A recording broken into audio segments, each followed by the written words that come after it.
elevating the discussion while talking about the things that matter most. You're listening to Society and the State, Life, Liberty, and Your Pursuit of Happiness. Now, your hosts, Connor Boyack and Brian Hyde. Welcome, everybody, to episode 112 of Society and the State. We're talking about an issue today that I'm guessing few of you listeners are familiar with, and so I'm excited to unpack this issue because strange as it may sound or unfamiliar as it may sound, it actually affects many different people. So we're talking today primarily about bail. I'm very excited to be joined by Jeremy Travis. He's Executive Vice President of Criminal Justice for the Laura and John Arnold Foundation, which is a heavyweight in this space, as you'll soon learn. Jeremy, thank you very much for joining us. Thank you for the invitation. I want to start at a very simple level because perhaps a lot of our listeners have watched, Law and Order or some TV show, and maybe they've heard bail referenced, but unless they've been arrested themselves or have gone through this process, my hunch is that there's not a real clear understanding of what the bail process is. So can you start us there to explain what bail is, and then let's begin addressing what are the problems with bail, and then we can talk about some of the solutions later. Well, I'm happy to do that, and I think you're absolutely right that this is a part of the criminal justice system that is poorly understood and really important because it affects millions of people a year and affects some of our core American values of presumption of innocence and our individual liberty and the like. So what is the bail system? So I'm going to broaden the terminology a bit to talk about the pretrial process. Mm-hmm. So when somebody is arrested by the police and charged with a crime, that individual is typically brought to a prosecutor or into a courtroom and has to face a judge. So at that point, a judge has a decision to make whether, if the case continues, whether to allow that person to go home, awaiting the outcome of the case, or to detain the person in jail, in custody, for some period of time, typically until the case is decided. We Americans, this is a uniquely American phenomenon right now, we place in the judge's hand a tool called bail that helps the judge make that decision. And it's a tool, and we'll discuss in a second about why it's problematic, but it's a powerful tool because the judge can say no bail, and this person can be released on their own recognizance, go home, get ready for trial, can stay with their job, come back when needed. Or the judge can detain somebody, sometimes without bail. For example, if somebody is mentally ill, often they're detained without bail. Or they can set a dollar amount on that person's freedom, and that is called money bail or cash bail. That can sometimes be something you pay in cash to get out, or sometimes you pledge collateral and you pay a percentage of it to get out. It's that money bail that makes this system so idiosyncratic and problematic because it's the amount of money set on freedom. And that seems a little perverse, I imagine, to a lot of people. I know it was to me when I first heard about it. I find it very interesting you mentioned that this is uniquely American. I'd love to understand a little bit more of that. But talk to me briefly about this idea of putting a price on freedom. Someone not very well versed in the law might push back and say, well, wait a minute, I thought we're presumed innocent until proven guilty, so why can they hold me in jail for days, weeks, months at all if I'm supposed to be presumed innocent? How do you respond? Right. If you look at the bail statutes around the country, and every state, including Utah, where you're calling from, has one, bail statutes give judges the authority, the discretion, to determine whether somebody should be released or whether bail should be set, based on typically the following consideration. Will that person come back to court when needed? So we call this the risk of flight or failure to appear consideration. And in some states, and more than half of the states, the judges may also consider whether somebody is at a risk of committing another crime before deciding whether to release that person. So those are, at least in statute, in the laws, those are the considerations that a judge must weigh in deciding whether to release somebody or not. So to take the case that you described, so why should somebody ever be held awaiting trial who is presumed innocent? You'd like to think that the only reason would be that the risk of flight was too high. In other words, if we release this person, they'll never come back. Therefore, they'll thwart the purposes of justice, and or that the risk of a pretrial crime is too high. Mm-hmm.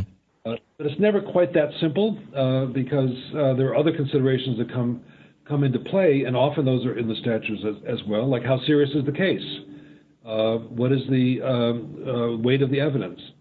So it's a very complicated decision-making process the judges make, and it is odd, as you said, to a layperson to think that all of these decisions or the considerations are wrapped up in a dollar amount. That's what just strikes everybody as so odd that we would say, okay, your freedom has a price.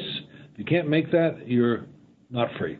So let's now begin to unpack one or more of the problems with bail. Some might say, hey, great for America that we actually have this so you can get released, whereas in other countries, presumably you're just detained until trial. You're afforded no such presumption of innocence, depending on where you're at. So, hey, great that America has this system. Isn't that wonderful? Well, okay, so now what are the problems? And let me set it up with a simple question, hopefully. You talk about how the judge has this tool. And yes, it's a price that's affixed. Nevertheless, the judge, as you pointed out, has to determine what that risk is. So let me simply ask, how does a judge currently, in the current bail system, determine what that risk is?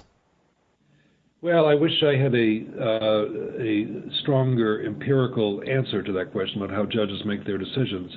And I think the Laura and John Arnold Foundation, where I'm now working on this issue, we hope to do a lot of research to try to really unpack that exercise of discretion. So judges don't often say on the record why they made a certain decision. We wish they said it more often. We wish that it could be reviewed by another court, actually, so that it's not just a judge almost by accident. But judges are expected to weigh the evidence and to weigh what the lawyers in front of the judge say about the person and the case. So there should always be a defense lawyer if it's a serious case. There should always be a prosecutor. And the judge listens to the arguments on both sides, and the prosecutor will typically be the one arguing more likely for bail, and the public defender or the defense lawyer will more likely argue for release. And the judge has before him or her a fact pattern about the crime that's alleged, has a criminal record of the individual, how many times they've been arrested and convicted, may even have some background information if the person was interviewed by like a pretrial services agency. So the judge has many facts and factors to consider. But what we don't know is how are those weighed and what's dispositive about it. In some jurisdictions, and this is something that we are struggling against at our foundation, in some jurisdictions there's a bail schedule. So a judge will refer to a bail schedule. It's like a menu and say, you're charged with such and such, therefore your bail is $1,000. So there's no individualization at all in that case other than the bail schedule. So that is a total anathema to what the Constitution requires and the way the Constitutions have been interpreted by the federal courts. And it's a totally in opposition to this notion of an individualized determination that looks at risk of flight, risk of pretrial crime. So there's a bail reform movement around the country now that's very active that really is challenging some of these standard practices by asking questions like yours. How should judges make these decisions? Mm-hmm. The foundation, in fact, let me first pause and ask about the foundation before I get into this document and a specific statement that I want you to expound on. Talk to us very briefly about what is the Laura and John Arnold Foundation. What are you all about? And I know you have a very storied career in criminal justice and reform. What attracted you to come work with the foundation? Well, the Laura and John Arnold Foundation is a relatively young foundation. Haven't even celebrated our 10th birthday yet. Created by the Arnolds, Laura and John. It's based in Houston. They're based in Houston. They're very actively involved in this work as their contribution really to improving the well-being of people who are struggling in our country. It's quite a remarkable story. The Criminal Justice Initiative is one of many within the foundation. There's also work on healthcare, education, and municipal finance and the like. And our calling card is that we are in the business of producing evidence, supporting evidence-based policies to help governments do things that work, that make lives better of people who are citizens in our democracy. And we support research, we support work on data and innovation, and trying to make things better for people across a number of domains. And criminal justice is one of them. And I'm very, very proud at this point in my career to be associated with it and leading a really remarkable team. One of the documents that the foundation has produced on this issue of bail, or as it's otherwise known, pretrial release, talks about what you and I were just discussing a moment ago, this concept of risk. How do we determine that? I'd love you to expound on a statement that I'll read. For the listeners, this is actually a multi-page document that's a very good introduction to some of the problems we'll be talking about. I will link to that on the show notes page, societyandthestate.com/112. Excuse me. Here's the statement. It says, research shows that low-risk, non-violent defendants who can't afford to pay often spend extended time behind bars, while high-risk individuals are frequently released from bail. So, Jeremy, where you were talking about how this is all oriented around risk, it seems that the foundation is asserting that we're not quite getting it right, because when you attach a price to one's freedom, then as long as someone can pay, even if they are a high risk to society in terms of a threat or a risk of flight and not showing up for trial, it seems that that's the core problem that's trying to be addressed. Is that a fair characterization, and do you want to expound at all? Yeah. No, it is a fair characterization, and we see errors in two directions, both directions that you just mentioned. People who you would think should be out back with their families at home, keeping their jobs, are languishing in jail, sometimes for a short period of time, 5 days, but that's enough to cause you to lose your job, and sometimes for a long time, for months on end. And in the meantime, you wonder what's happening with the wheels of justice that seem to be moving so slowly that the case is not brought to trial and to a final adjudication. And meanwhile, somebody's languishing in jail for a very nominal amount of money. And you can walk into any jail in America and ask to see the roster and say who's here for the smallest amount of money, and you'll just have to ask yourself why. At the same time, we see that people are able to buy their freedom, who then go out and commit terrible crimes, and you wonder, was that what the judge intended when they paid a very high bail? They were able to scrape together the money to get out, and if they were known to be dangerous, why wasn't there some process for ensuring that they would be behind bars awaiting their trial? So the use of cash bail has this odd effect of hiding often what it was the judges actually wanted to do, and distorting in both directions. That we detain people who shouldn't, and people who can buy their freedom and then commit additional crimes are able to do that. So cash bail, right in the middle of that, is problematic. It doesn't mean we do away with cash bail. Just the opposite. It means that we have to be clear about its purposes. And it seems to me that the key problem, or at least one of them, is that the judge is lacking information. If they are to evaluate the defendant's risk of flight or risk of threat, that maybe cash bail is appropriate in some circumstances, but how is a judge currently informed about the risk? Can you speak briefly to how the judge is getting their information in the current system? In most systems around the country, there are two lawyers in front of a judge who have different views about whether somebody should be released or not. Typically, sometimes they agree, but usually there's a difference of opinion. So the judge has to decide, and you ask the right question, which is, how does the judge know anything about risk? Now, the judges can intuit risk. They can make subjective decisions and try their best, or they can use a bail schedule, which we talked about a couple of minutes ago, which is really evading their responsibility to make the tough call. But the contribution that we think our foundation has made is to provide a risk assessment instrument called the public safety assessment that allows judges to have an objective basis for assessing the risk of the individual in front of them comparing that person to others just like them. So that's what risk assessment is about.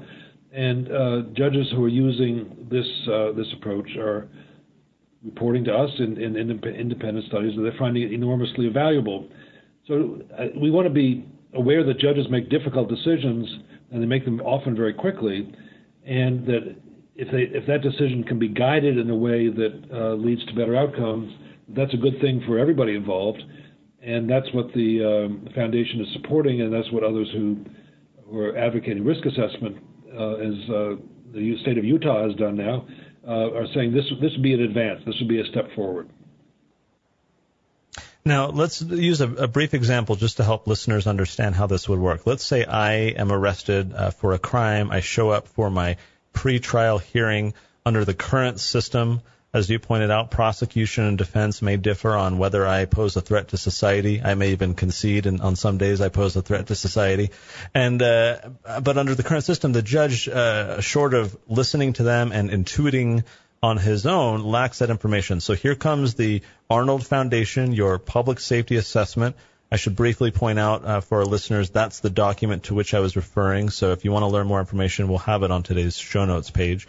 So this judge, Jeremy, is now using your system. How is your system informing or helping the judge in a kind of a specific example about my risk? What information does he now have access to, or what is the system doing to help him?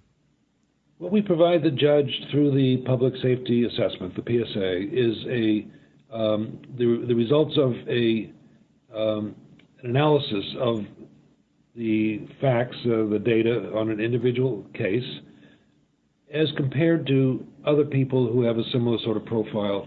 And the mathematics behind that is called an algorithm, and it's the algorithm based on analysis of hundreds of thousands of cases to look at available data, to be able to develop an instrument that predicts likelihood of failure to appear, which is the consideration in most states, and likelihood of a commission of a pretrial crime, which is allowed in many states.